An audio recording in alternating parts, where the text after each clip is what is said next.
First, show me the goods, then we'll talk.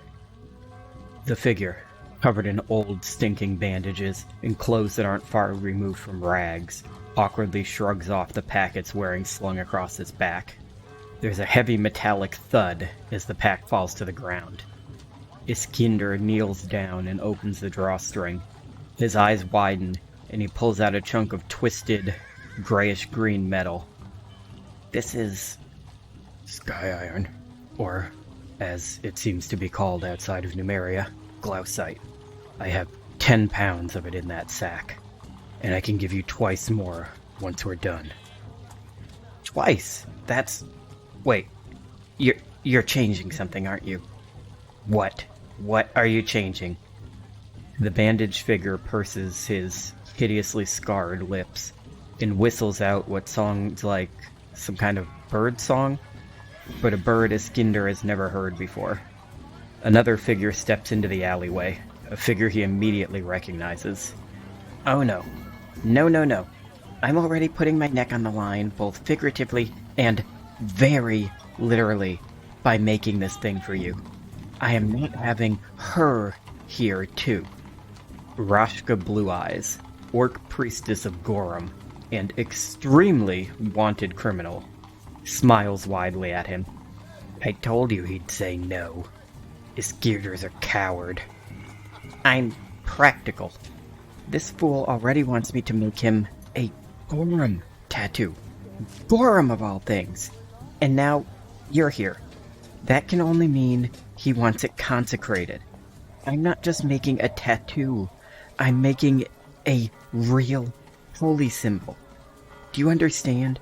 That is an automatic 20-year minimum sentence if the guard finds out. I won't do it. 5 times. He looks back at the other figure. At this strange, scarred Kelland who found him, somehow, 3 days ago, and started asking about his special services. What? 5 times as much. 50 full pounds of scrap glausite. Final offer. If you decline, I'll find someone else who won't. Rashka laughs. See, this man, this Vargas, he's no coward. So, what'll it be, Isk? Are you going to man up? Iskindor grits his teeth. He looks down at the sack. Even just a pound of glausite could keep him fed in the city for 6 months. Easily. 50 would set him up for years. Alright, I'll do it. But it's going to take a long time, and because we'll have to do the entire arm at once, both for her consecration thing and to make sure we don't get discovered by making multiple trips. It's going to hurt. A lot. Are you okay with that? The Kelid, Vargas, looks at him and smiles. He recoils back. That smile is the only answer he needs, and then some. It's the smile of someone who's far more familiar with pain than he hopes to ever be. Alright then. Just get inside, get off the street before anyone sees you, and let's get this thing done. This is Pod Against the Machine.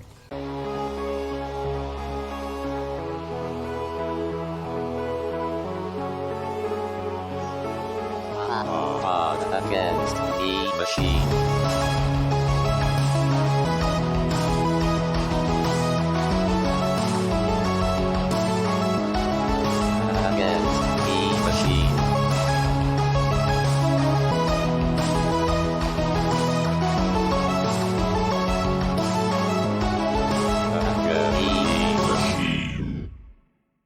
Welcome back to Pod Against the Machine, the only actual play Pathfinder podcast where the piñatas have leprosy and the statues have tetanus. I'm your host, Sam, and here's everybody. Hello. Hi. Hello. Can I just say I really appreciate, I know that we were so close to just a normal intro, but that's boring. I really appreciate that here now, a year into recording, we all still wave at the camera when we say hello. We're kind. We don't know who's watching. I mean, I thought we mostly did this for each other anyway. I mean, I did. But... Oh, no. I mean, for the listeners, wink. I'm paranoid about who's watching our private Skype Yeah, no, chat. that's actually more my concern now. Hello, Bill Gates, if you're out there. Oh yeah, no, he's fine. I was like, Bill Gates is not. We'll cut that out. Let's cut all this out. Cut it out. When have we ever done that? I know. I was going to say, if I've learned anything from listening to recent episodes, that is just ensuring that it'll stay in. I was gonna say what I have to do is just quick interjection swear before and after anything that I don't want repeated on the Yes, radio. you have to true. merge the words with the swears such that they cannot be extricated. Well, it's a Portman swear, if you will. That's Well, if really anyone the can only do that, it's New York. When last we left our heroes, they had just finished aggroing an entire base and destroying basically a whole gang, or they were supposedly part of the Steelhawks, but they didn't seem to get along. And then they went back to the real Steelhawks, let them all know what was going on. The Steelhawks were suitably grateful, provided you with a map and some information, and sent you on your way to seek out the Clockwork Chapel and deliver the binder full of love sonnets to Dinvaya Lanley. And you found your ways over to the Clockwork Chapel, which was pretty cool on the outside. And on the inside, there were some statues of Bry, totally normal, and then one, robot. Sometimes there's robots. The robot sprung to life, and it turned into a swarm of tiny robots, but it wasn't all that tough, especially not compared to a small army.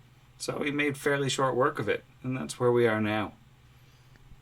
Standing This in this... robot... Oh, sorry. Go ahead. No, you can... I talked too much. Go ahead. Oh, well, I was just going to make the very important insight that this robot has skipped leg day. I didn't even really look at the icon before, but those are some tiny little legs on such a top-heavy robot. Yeah, that dude falls over a couple times a day. Breaks into a swarm, and then, 20 minutes later, it comes back together. Oh, that's why he doesn't mind falling over. Well, good for it. Aside from the attempted murder. So at this time, you are standing in the heart of the Clockwork Cathedral in a gear-shaped room that contains 4 quite artfully carved statues of Bry built from junk and rubble, each depicting the goddess in the act of creating a different clockwork creature. A clockwork giant spider, a clockwork boar, a clockwork lion, and a clockwork wyvern. There's a gear-shaped idol as well, and 3 regular doors out of this room, along with the junk golem that is, well, it's in a lot of pieces now on the ground. The A lot of hasted pieces. the clockwork wyvern or whatever we decided the thing's pronounced. It doesn't have anything like it doesn't look similar to the one that we saw that was experimented on. Like, it doesn't have like a big gear in its chest where we saw that weird metal thing on the real life one or anything, does it? No, this is definitely more humanoid. It's not like the wyvern or wyvern or however real people say it. This one was built to look like a much less artful version of Bry. So it was humanoid, but it definitely looks more clockwork than your standard Numerian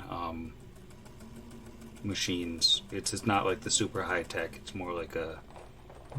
Well, I was just wondering if it had like something in the same place as where that one had the metal or anything type thing. Nothing of particular interest, no. Can you remind us where the doors are? I can ping. There's the door behind you. There's a door up in the sort of northernmost cog. There's a door in the westernmost cog and in the southwestern cog. Cool. And Zach's grease is still on the floor. I'm gonna say Brixby. Brixby's spell. Yep. Brixby's spell is just draw some grease here. I believe this is where it is. Can you dispel grease, or do you just have to wait for it to wear off? Dip some bread in that. I'm like 90% sure you can dispel grease. Let me just pull that up real quick here. Got that right. Yeah, I'm like, yeah, you can dispel grease. Okay, cool. Right, little D. Okay, yes, you Wait, can who else dispel is grease. drawing? You can dispel grease. Okay. Oh, good. So yes, Brixby dispels the haste juice that he gave the golem earlier. The grease. I'm Looking trying at to these delete cool it, but statues. Oops. Oh, sorry. What? I threw too much stuff and deleted Issy. And not Kira, though. She's still there. Okay, that's fine. The podcast will go on. Is there any... Ash is going to ponder the religious knowledge he has about Bride, just to wonder if there's any significance with these particular clockwork creations.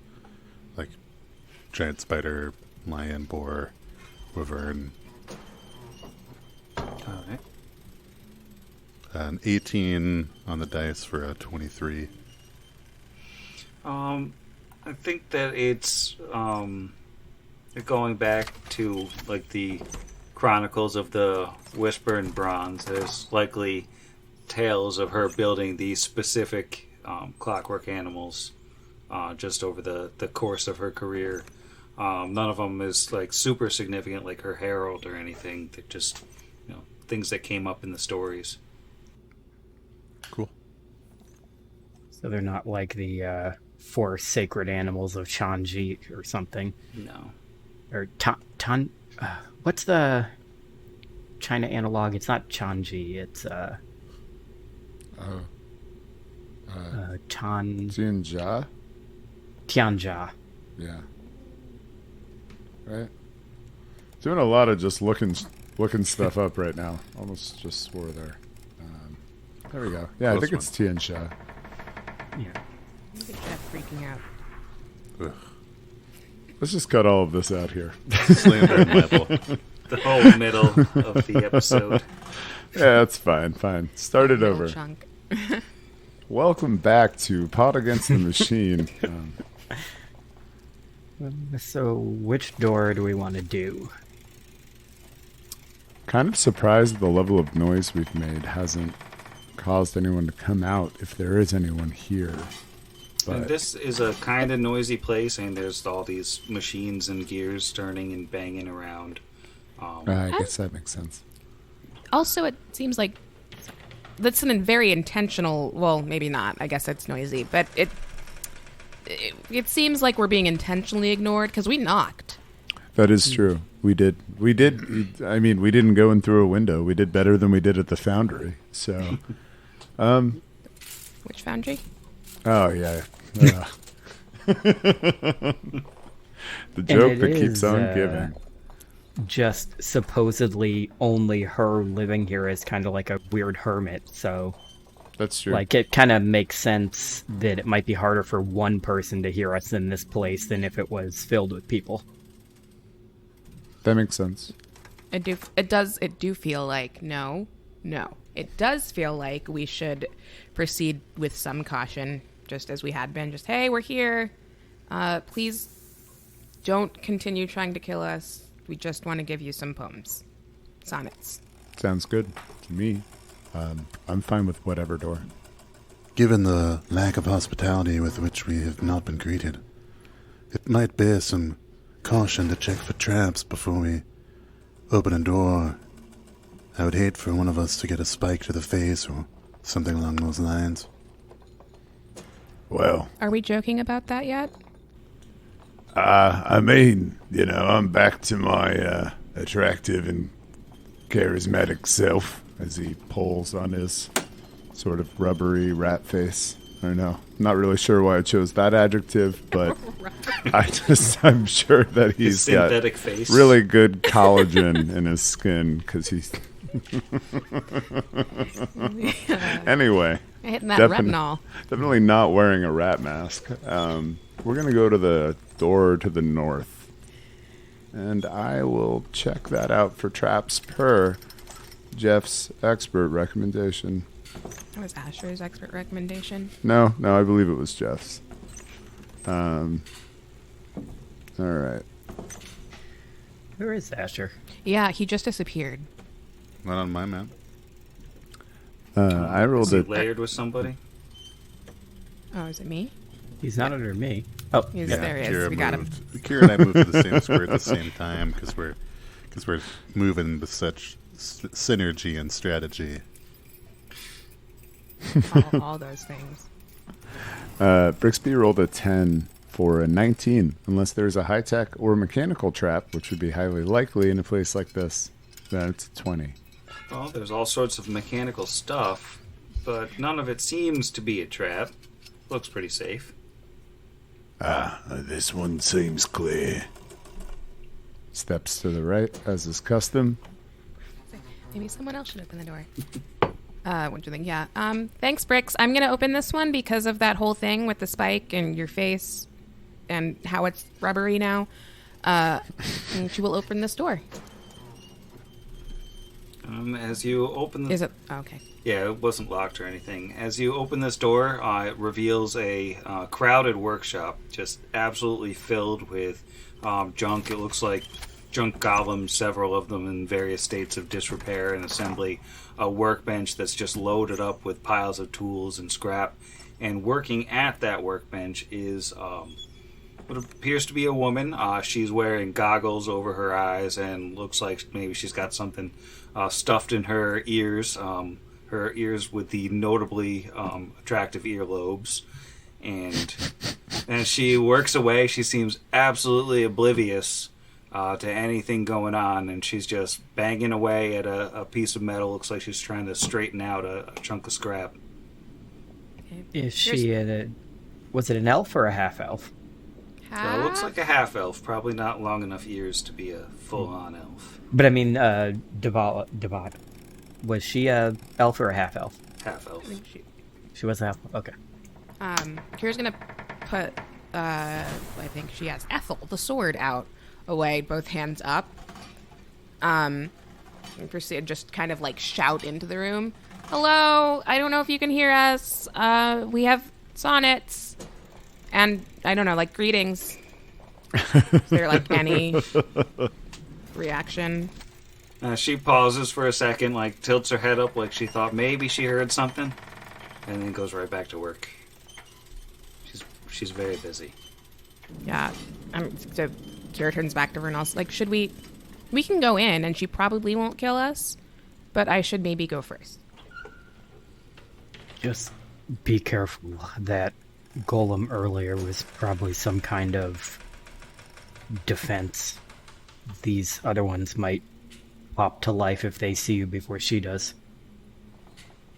So Kira will hold out the book of binder of sonnets in front of her, which I think grants a +1 AC bonus, and just shimmy on into the room. Binder full of sonnets. Can't really see where is available to stand. Here's good. Oh, yeah, it's a very cramped room, so. Okay, so I'll stand in the doorway and then I don't know, just gently tap on the shoulder and then thrust the book forward. And I think the instant the book touches her, she'll like sort of go stiff and turn around, and then like she looks surprised, but her face like mellows almost immediately, and she pulls the goggles up off of her eyes and takes the stuffing or whatever out of her ears, and she goes, "Oh, hello there." Hi, I'm Kira. These are my friends. We brought you some poems. Aye. You brought poems. That is unusual. You didn't happen to see like a man of garbage on the way in here? She's sort of leaning over Brixby, trying to look out into the other room.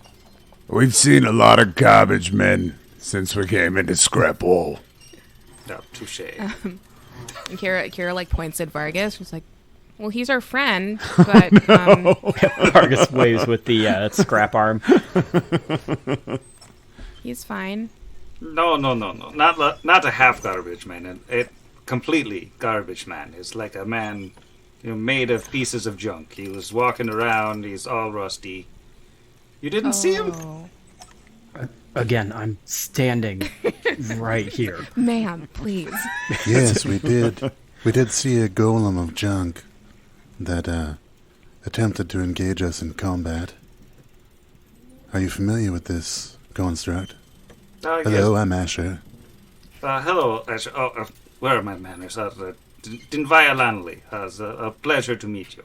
Now, you say this scrap golem that you fought, would you say on a scale from 1 to 10, 1 being it was like swatting a fly, and 10 being like you're not completely sure that you're not dead right now, how difficult was it to defeat this junk golem?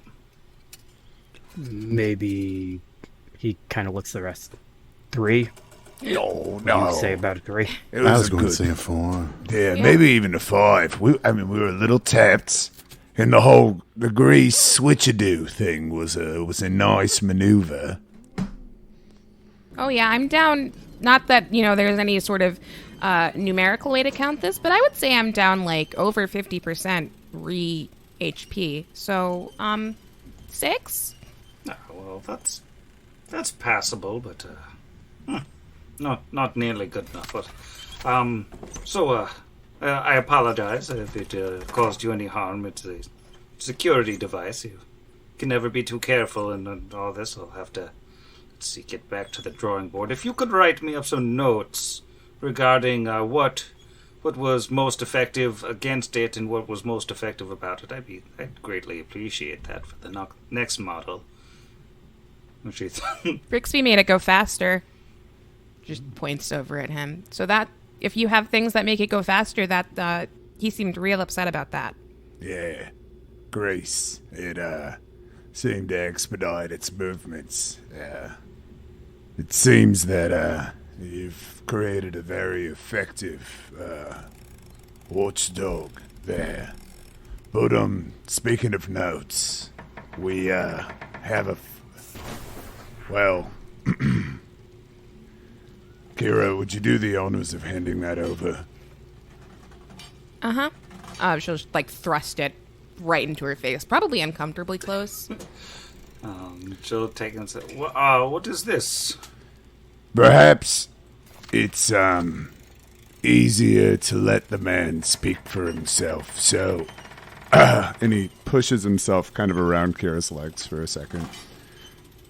Dinvea, oh sweet, my darling dear, your name is like the song of a whirring gear, more delicate than the finest spring nested within a constructed thing, arrayed with perfect wheel and lever, clicking, winding, spinning forever. So soundly built my love for thee, 'twill turn on and on into eternity. He bows. Sky metal. These are some sonnets from Kite that I may or may not have took the liberty of editing. So sky metal for That was amazing! Yeah, I can't believe you read a song. And I think as Brigsby's reading that, she turns pretty noticeably red. And I'm totally going to have lost her accent now because it's been like 30 seconds since I stopped talking. Yeah. Oh my, well, bite my eyes and call me a mesmerist. Old Jorum's still alive. Can we speak affirmatively in that without biting your eyes? Because yes, if so, he is alive. And he in fact wishes to assure you that those who may have sought to do you harm are no longer either alive or interested in seeking you out. He believes it to be quite safe for you to have interest in, well, visiting him in Torch, though I suspect he may want a long-term arrangement of some kind. She frowns and she's still like kind of pink and up, and she says, "Well, this is very unexpected news, but thank you for the delivery." And she'll take the poems and put them on the table behind her on top of a stack of hammers and spanners and such. Say, thank you very much for this delivery, and I suppose it may be time for me to emerge from this hole I've carved for myself, hiding for nigh on 20 years. It's perhaps a bit silly at this point, but I thank all of you. Did you need any of your wounds healed, by the way? I could invoke the powers of the Whisper in Bronze to heal you up. That would be most appreciated. Several of us are injured from a bit of a scuffle earlier, as well as your security measures. Oh, I see. Yes, I can't help but feel partially responsible for that, so if you'll just hold on one moment. And she'll channel positive energy for I can't do math, that's 10. Anybody need any more? That puts me pretty close to full, but I think Kira was down lower than I was, right? I'm having a really hard time recovering from this sonnet. Yeah, no, that was amazing. Oh my gosh. Alright, if it's just Kira, she's gonna give you a boop with the old cure mod for... Jeez, I'm rolling like crap. 10 more. 10 more? Oh yeah, we're great. That's full. Oh Yeah, my I'll gosh. be full Okay. as soon as we rest. I'm inspired now that we should hold some sort of fan contest for best sonnet. Or a Dude, kite nice. poetry contest. Yeah. Send Listen, us I'm your kite 100 poems. Yes, it'd be We can put like, them in a book and have it published. This is so exciting. I'm going to put it on my coffee table. Oh my gosh.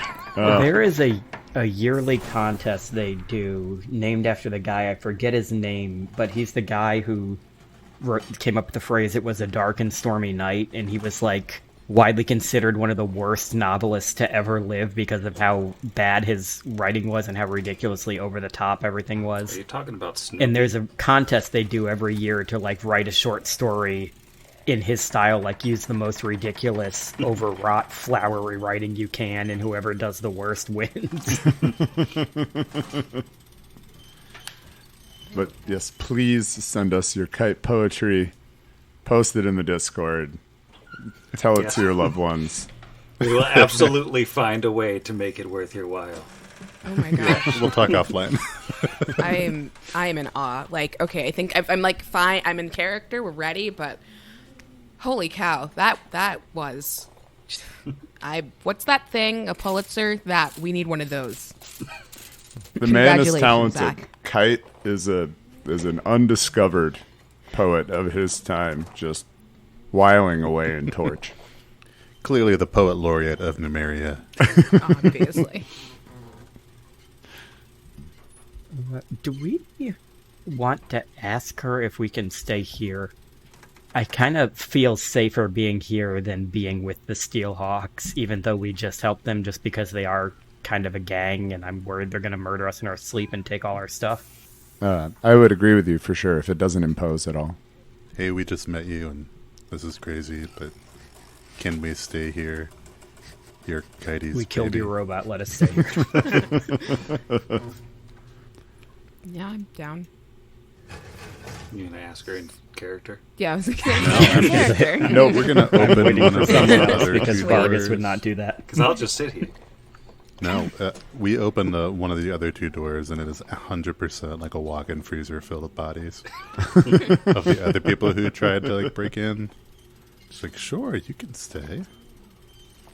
Yes, the people that are after her, i.e. the like Numerian CSI teams.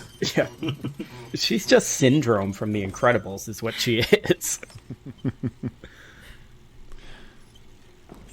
So, I know none of us said this out loud, but my friends and I were wondering if we could spend the night because of how our other friends are also potentially untrustworthy. And you are super nice. And I can roll not a diplomacy. I could try a diplomacy. That did not feel like intimidate. Oh, God. Hey! I'm going to call that a roll. That's a nat 20. Plus, I don't know, 7 or 8 or something.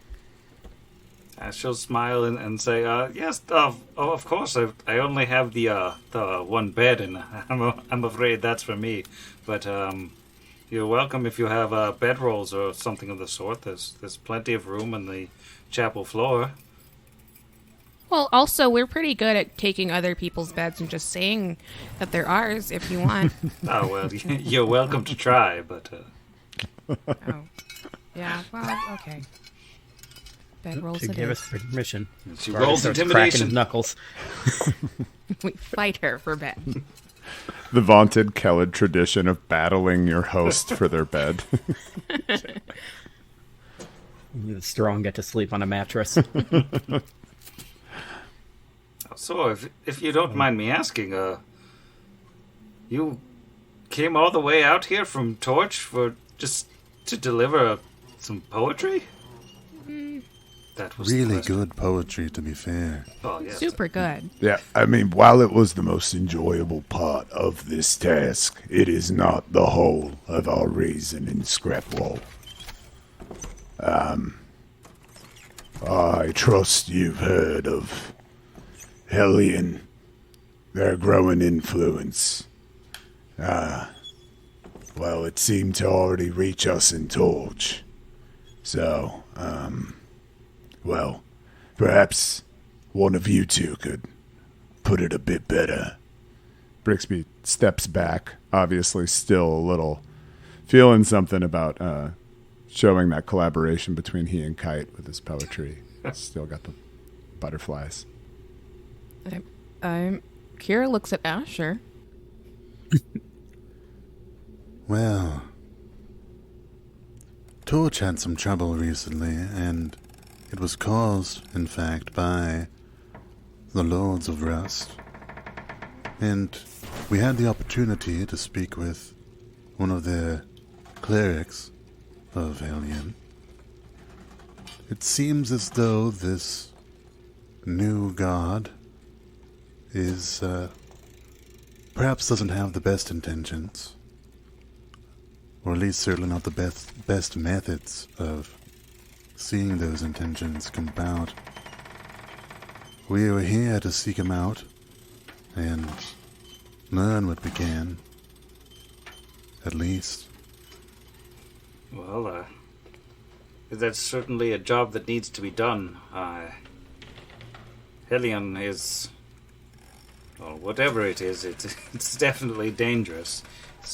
Priests truly are yielding divine magics, but I don't know that I believe that there's truly a god walking amongst us. But if there is, I suppose it's not safe to discuss him directly. But the Lords of Rust, well, they are a greatly disruptive force here, and I would certainly do what I can to support you if you seek to oppose them, but they are powerful indeed. And their grip on Scrapwall is strong. Do you know, other than the android woman named Mianda, if Hellion has any other clerics who have demonstrated divine abilities?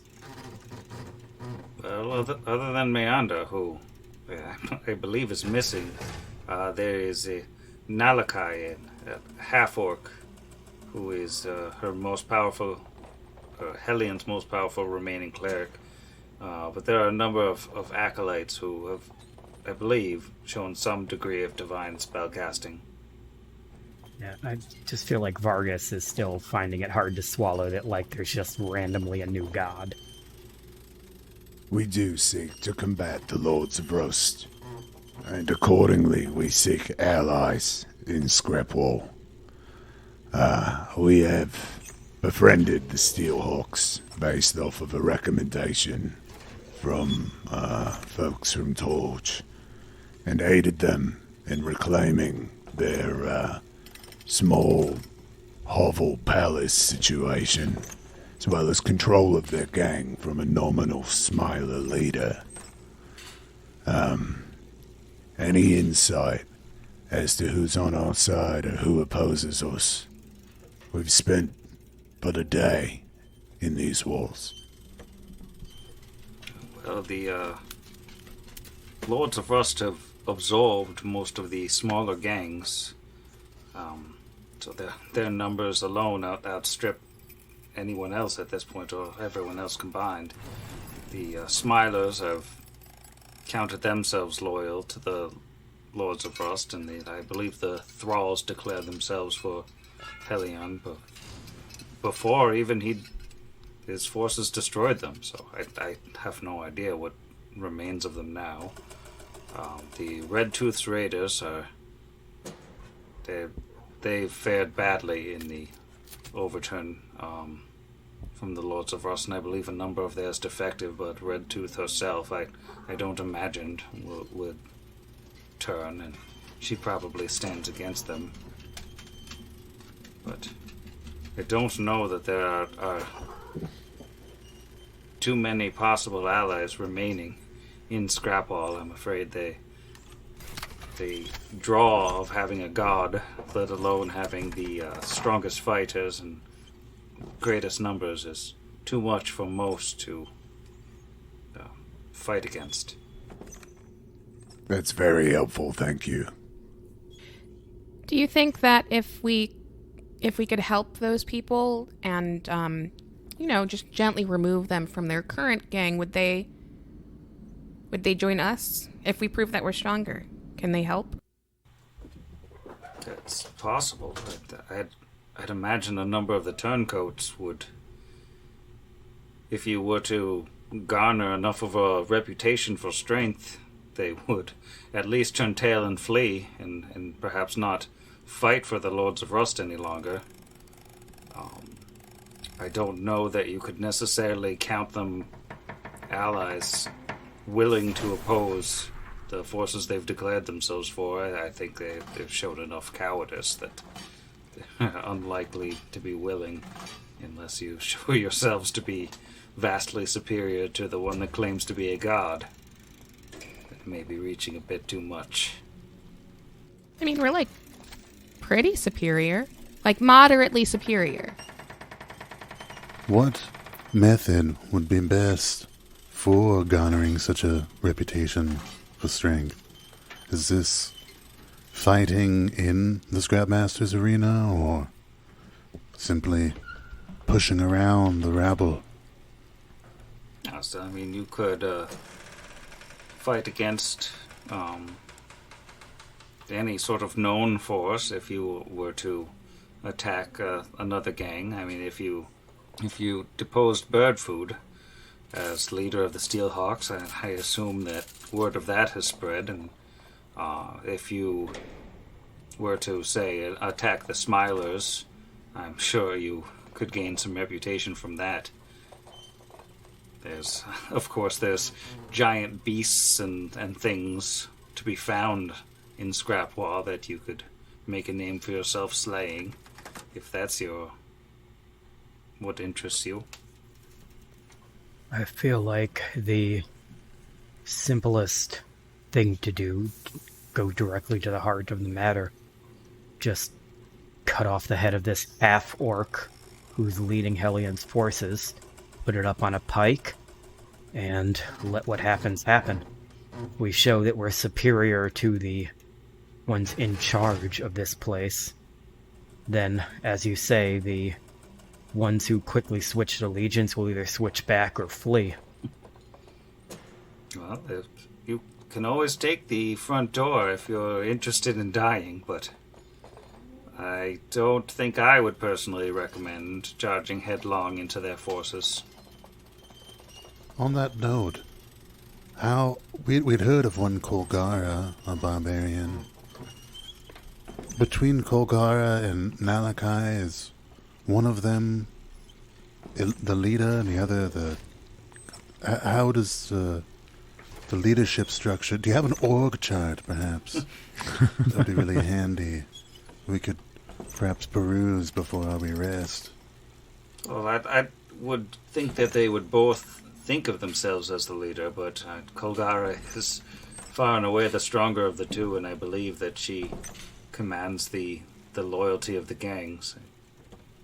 I would say that leadership truly falls to her. Well, other than Hellion himself. Speaking of Hellion himself, has anyone here that you know of claimed to have actually seen Hellion? We have it on some dubious authority that he lives either within or possibly below the Scrapmaster's arena, but something powerful enough to consider itself a god. I feel like someone has to have physically seen it, right? I certainly haven't seen him, but I've heard rumors of him speaking through the walls, through the broken machines in the walls, with a booming voice like a demon, sometimes showing a face like a demon.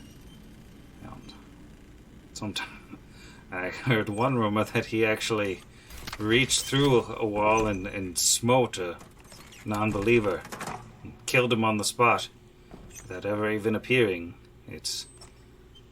I don't know, honestly, what to make of all of it, and if all the rumors are true, it's a frightening prospect indeed. Do you mean the city walls? He reached out of the city walls and smote someone? Yes, out of the scrap itself, as if he lives amongst the refuse. Do you know where? Below the Scrapmaster's arena, his people are digging for something. The rumor has it that there's a weapon down below, or some great and terrible thing that they seek to drag up to the surface. God or no God, if they've found something from the Reign of Stars intact down there, it's worth taking over all of Scrapwall and building an army to drag it out. The idea of there being a god at all could be a moot point. I have two things to add. One, you'd mentioned that perhaps it may be dangerous to discuss Hellion directly. Perhaps we should refer to him as Smellion in the meantime. Sort of a code, but also a jab at his supposed godhood. And secondly, we can talk about that first one later. But secondly, have you heard in all the tales of Hellion's power whether he may have the capability of speaking through another construct? We had an interesting encounter with a gearsman, and after it was defeated, it appeared as though another voice was speaking through it. And, well, we're not quite sure what to make of that. I suppose it is possible. If he can speak through the broken machines here, I don't know why he couldn't speak through a broken machine somewhere else. You've been very helpful. Do you have any guidance on approaching Redtooth? Or any other dangers for us to watch out for that aren't particularly part of any of the gangs? There's a mutant manticore who's not lives in a nest not too far from Redtooth's warren. It's a fearsome beast indeed. And there are, if you head out further to the east, there are the undead to contend with, and most of the living avoid that side of the scrap wall entirely. And there are, as far as dealing with Redtooth goes, I haven't spoken to her, but she is increasingly desperate, I believe, to maintain what hold she has after the defections and the Smilers have declared war on her raiders, which is something that just a year ago would have been unthinkable. So I would approach her with caution. She may shoot first and ask questions later. That seems to be wise words with everyone inside Scrap Wall. Thank you for your information and hospitality. Did anybody else have any other questions? Is it okay if we go and poke around some of these other doors here? I mean, that's my bedroom in the back there, and then there's a storage room to the south. Just find more of this, and she holds out her arm over her workbench, indicating the various broken machines that she's working on. Okay. Asher has a thing about us not breaking into people's bedrooms, so we won't go in there, but maybe we'll just take a quick peek at the other storage room. Also, do you believe that Hellion is real? You talk about him like he's like you've already seen him, even though you said you haven't. I don't know if he truly is real. I know that there's something that the Lords of Rust believe in powerfully. I know that there's something that is granting spells, divine spells, to his people. If there's no God here, then there is another divine source somewhere pulling the strings. I'm still not entirely positive on that. He's going to kind of step up closer and he's going to say, "Want to show you something, and you tell me what you think." And he is going to use one of his arcane pull points in order to recast the level 1 spell. There we go. The level 2 spell, Acid Arrow. Oh no! No, he's just shooting it out into the room, not hitting anything. But as he casts it, he very clearly is not using any material components, and his tattoo of Gorum lights up. And he says, "If you want, you can search my entire body. I do not have spell components on me. Wink. I am clearly casting this spell using," and he holds up his left arm with the tattoo, "the power of this divine tattoo. However, I am not a divine spellcaster." She's going to roll a sense motive to see if you're lying to her, and that is a 23. He is not lying. And she's going to roll a spellcraft, and that is a natural 20. So She would know that he appears to have an ability that is known as False Focus, which is basically the ability to cast arcane spells through the use of a divine spellcaster focus, eschewing the need for materials that cost less than the cost of that focus. I have seen this trick before, but it is a clever one. Yes, and I can't help but wonder if these priests of Hellion are doing something similar. It is always possible. I have not gotten close enough to see. I suppose you may have that chance if you continue on this course. You mentioned that people in digging, his followers dig beneath the arena. Is this mundane digging? Are they using some sort of device?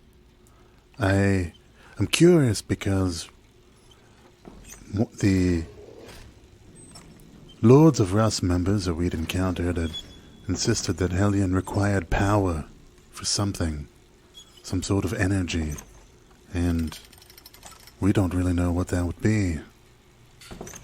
Well, they use a great number of machines, I believe, to assist in their digging, but it may be that whatever it is that they're digging up needs a great deal of power.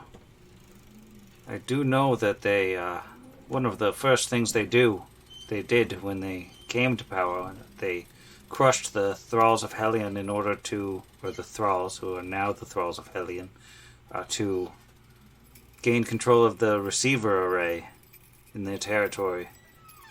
I assume if they were funneling power, it was through that device there. Oh, that's very interesting. Thank you. I'm just surprised that this Hellion knows that there's still something here. Even the Technic League, from what we've heard, don't bother to come to Scrapwall. They believe that everything here has already been long found. Well, the Technic League believed that there was nothing to find here when they were looking for me as well, so perhaps their pride carries them a bit more than is good for them. Just pretend I said, something wise there. Good job. Have you, in your projects that you've been working on, any very useful and or powerful technological items or mechanical things that might assist us? We'd be willing to look at a trade or purchase, of course. We're not seeking charitable donations. It'd be rather humorous to do so in a chapel. But yes, if there's anyone in town who might have such a thing, I suspect it would be someone with your engineering prowess. Well, I have several treasures amongst my things, but I couldn't just part with them. I'd have to sell them at a market price, I'd say. Perhaps I could assemble them for you in the morning if you'd like to see them and see if there's anything that you'd like to buy of mine. Absolutely, thank you. Yeah, I would deeply enjoy that. Do you have a chainsaw? I do not have a chainsaw. I think you'll need to speak to Colgara if you want that specific item. You gave her a chainsaw? Oh no, she arrived with a chainsaw. Aw. Kira looks disappointed, but, resigned. Well, that's all the questions you have for the time being. If you don't mind, I'd like to sort of get to a logical stopping point in my work for the evening. Just, it's kind of pulling at my knowing that I have several tasks undone and I'm going to lose my place. But if you'd like to stay here, you might want to avoid the little pool of acid your friend made. And you can set up wherever. Just remember the bed is mine, and I will fight you for it if I have to. No, I'm quite sure we'll find comfortable lodgings amongst the tetanus-ridden junk shards in your foyer. Well, you can just shove them off to the side. They're not harming you. No, we wouldn't want to bother you. No, not at all. Have a good night. I don't know why he's just gotten so angry about it. Fritz gets real cranky. Sleep in that bed. When he gets very sleepy, he gets very grouchy, the little tyke. It's this whole thing he has about needing to sleep in other people's beds. Don't take it personally. I require swaddling. Let's go. Have you tried a Snickers flavored goo tube? I find that lifts my mood. Why would that lift your mood? That sounds awful. So yeah, no. Try to eat something normal, like call it crunch. And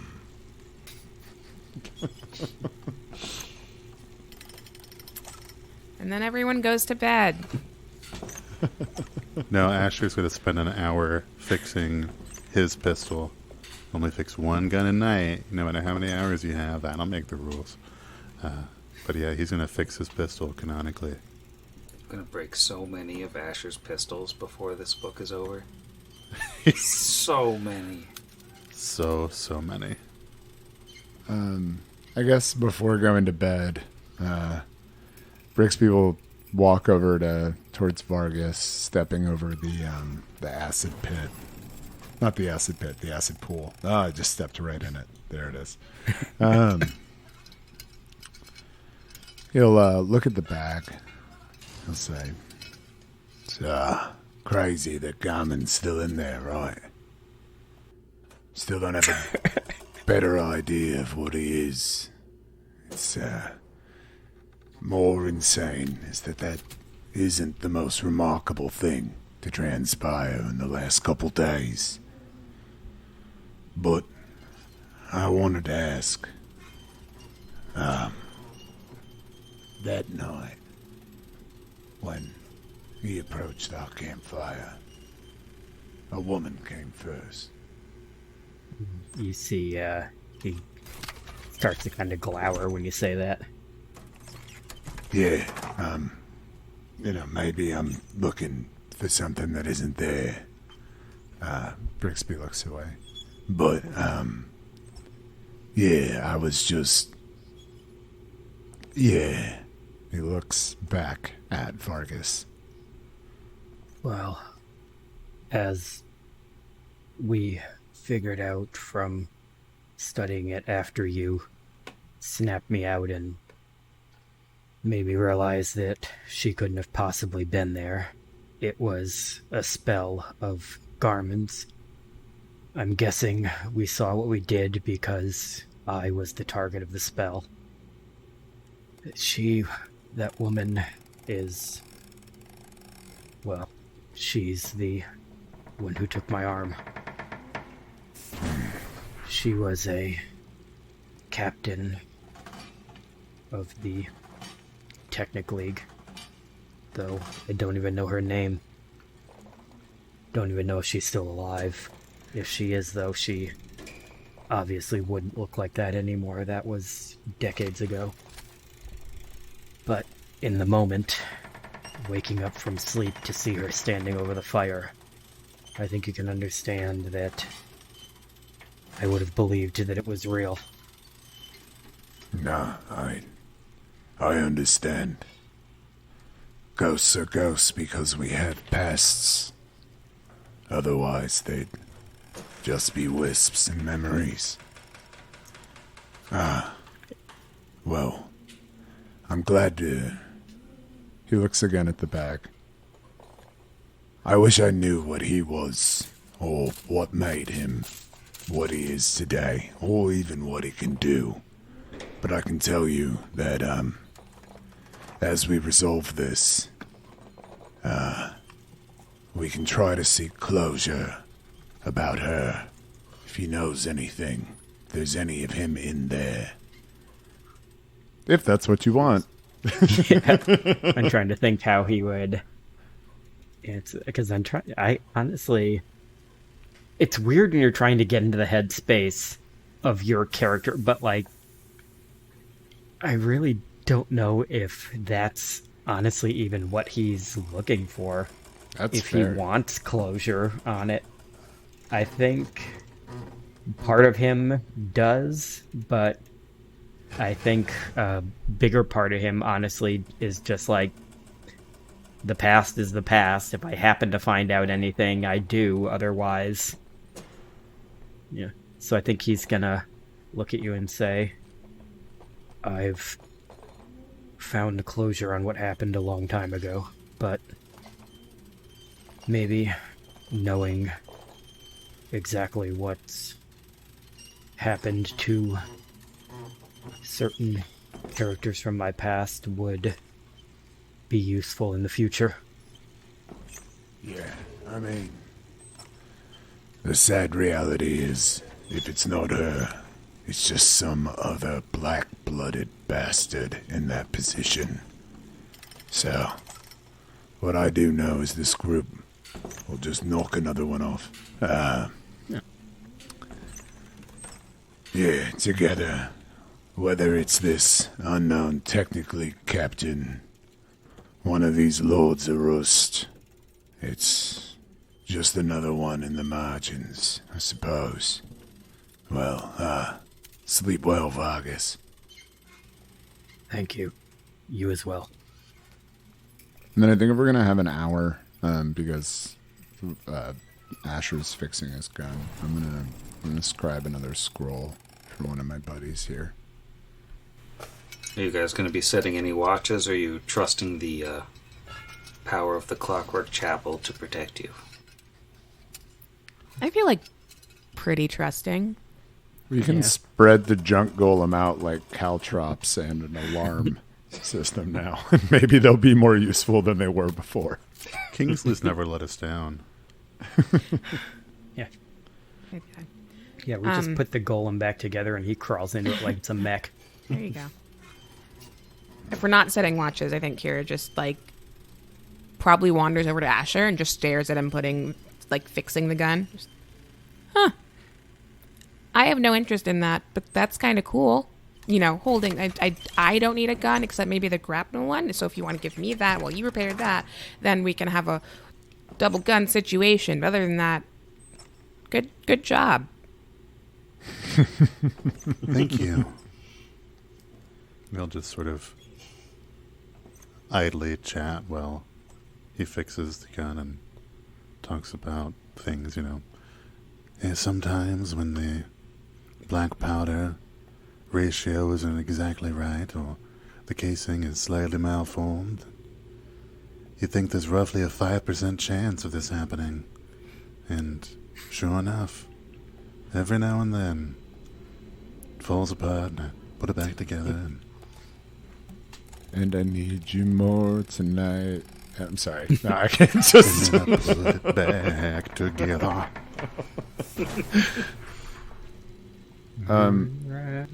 So, I know it's obviously an hour would have to elapse before this, but I don't think anything's going to disrupt me during it. When I'm done, Brixby's going to take the little rolled up scroll and walk over to Kira and say, Big stuff. I know I've been giving you a load of these, but I think you'll find this one particularly fun. And it's a scroll of expeditious retreat, which is that is a fun one. It's a minute per level situation. So my caster level of 5. It's 5 minutes. You're gonna have a plus 30 foot increase to your land speed. Your caster level of what? 5? 4. 4. Caster level of 4. Caster level of 4. Take that Let's do sky it metal 2-3 more away. times to cut it in. Caster level of 4. Caster level of 4. Should just smoothly slide in now. Now choose from those and pick the most obvious cut in after the fact one. Thanks, Brix. I feel like I haven't really gotten to use any of these yet, but I'm excited to be able to move faster for stabbing. Yeah, so far we've got you make big, make fast, and I think shield, right? Yes, You're up there. should write those down. Those don't go away, right? Well, I mean, Not you use them and they go Yeah. away. Right, But, okay. yeah. They're not going bad. Yeah, no, they last Well- until they're red. I do usually just because Brixby, doesn't want to use all of the expensive paper, he'll take, one of the goo tubes and he'll just flatten it out and then dry it as an alternative. So if you get hungry, you can always snack on the scroll as well. So it is technically going bad, very bad, because it's a creamy Caesar and boysenberry flavored. Wait, so the Gutu wrappers are edible too? No, this is the goo no tube. waste. It's like a. You're like drying the actual. Goo Yeah, tube it's and like writing on fruit leather except a nightmare. Tube leather. Goop leather. Oh no, it's bad. It's a bad situation. All bad. All right, so you're finally going to sleep after the hour of uninterrupted. Gotta make sure you're asleep so the ambush can come.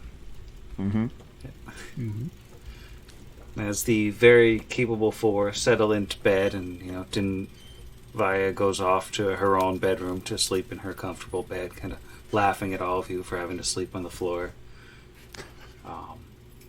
The noise has kind of died back as she's let some of the mechanisms finish their cycles for the day and not wound them back up again, so it's just sort of a low hum of white noise in the background. You're all able to fade off into sleep in the darkness. Now, Asher, something jostles you awake in the middle of the night. But you can't tell what. Not at first. There's a candle burning in front of your face, just sitting on the floor, flickering in a weak, inconsistent wind. Did you leave a candle lit when you went to sleep? Seems unlikely, especially on the floor. A drop of liquefied wax runs down the side of it, settles on the floor, joining a slowly growing, slowly solidifying pool. And behind you, a voice calls out in a faint whisper. What has brought you so far from home, stranger? Who is there? Never mind who I am. It's not important. Friend? An enemy? Something, someone. Let's go with a friend. Certainly. That would be preferable. And he'll try to kind of turn and peer over his shoulder. Does he see anything? Behind Asher, it's just a wall in this strangely shaped room with its overcomplicated walls. There's sort of dirty, crumbling, painted bits of machine and rust, and the shadows dance around it from the constantly moving candlelight.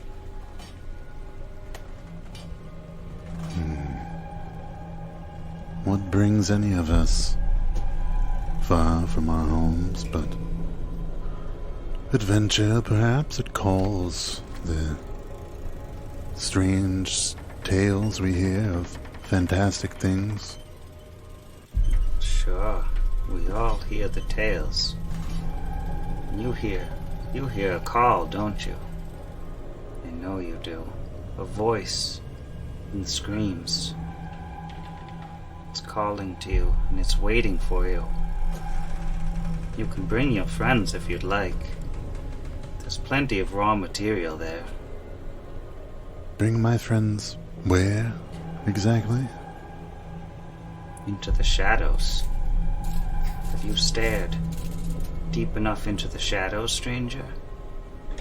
That's where the voice and scream waits for you. As it waits for each of your friends. It's rather foreboding. But I suppose I have looked into the shadows a time or two. And you felt your home there? I know you feel it.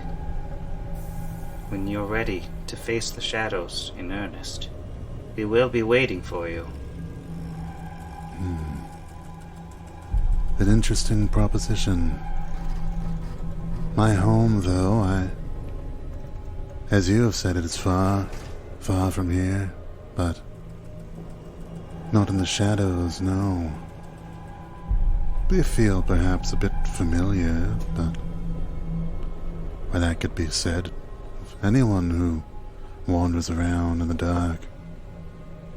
You can only fool yourself for so long, stranger. And then abruptly the candle winks out, and darkness and the faint smell of smoke hang in the room. and the shadows are gone.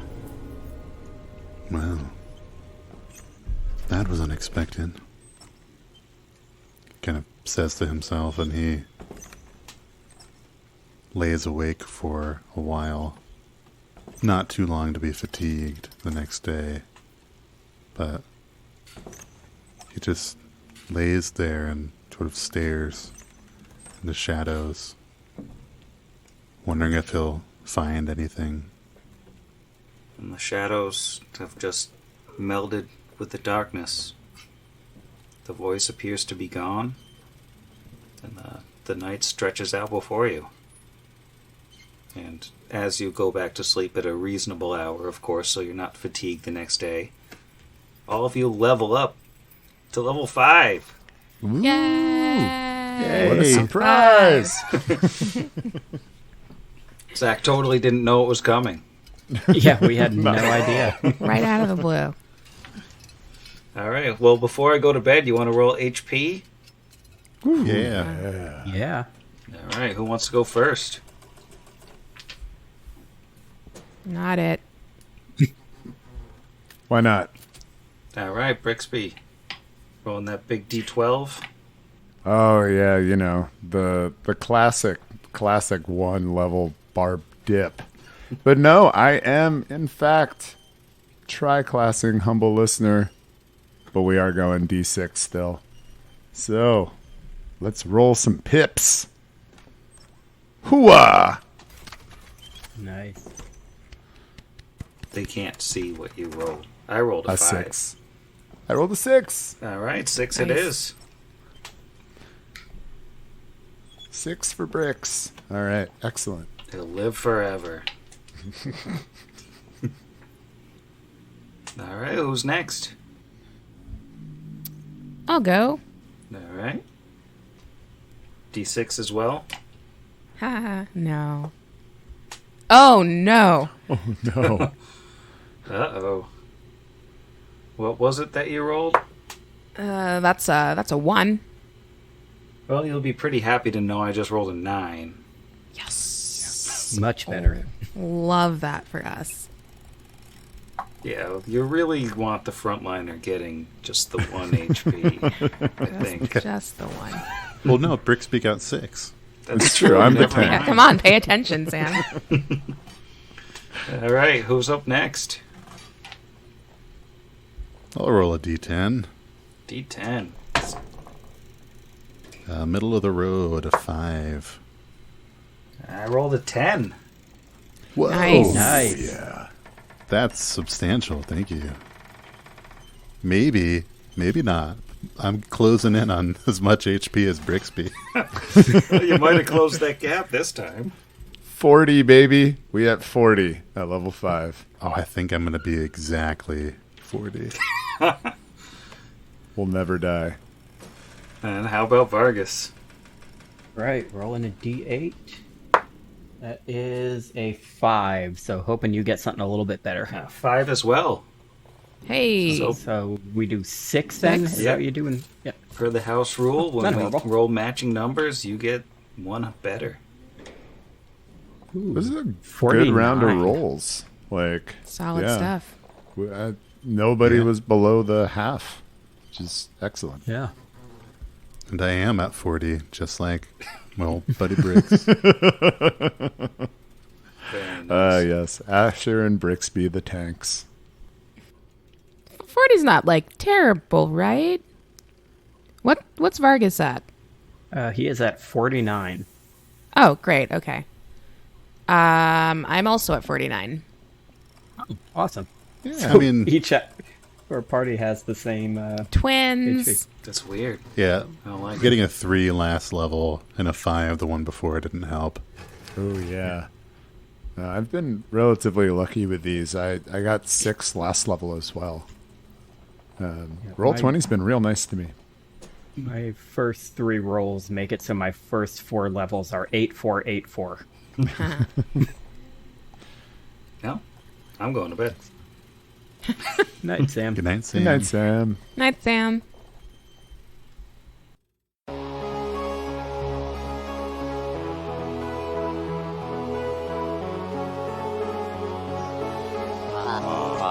Against the machine.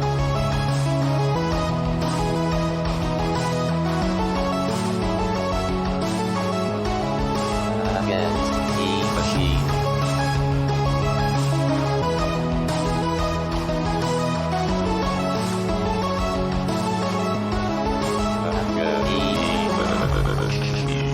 Pod Against the Machine is property of its creators, all rights reserved. Pathfinder and the Iron Gods Adventure Path are properties of Paizo Publishing. Please visit them at paizo.com for more information. Theme Against the Machine, written and performed by our own Zach. Please consult the show notes for additional music and sound effect licensing information.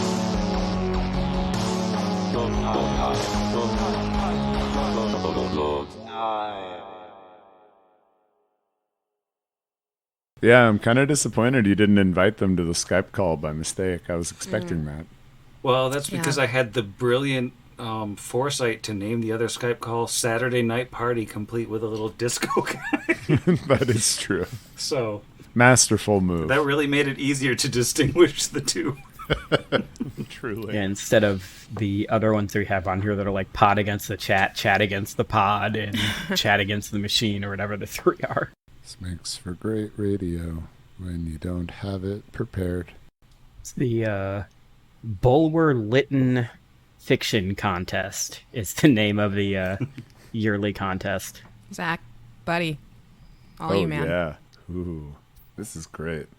I think we leave all this silence in. This is prime content. Agreed.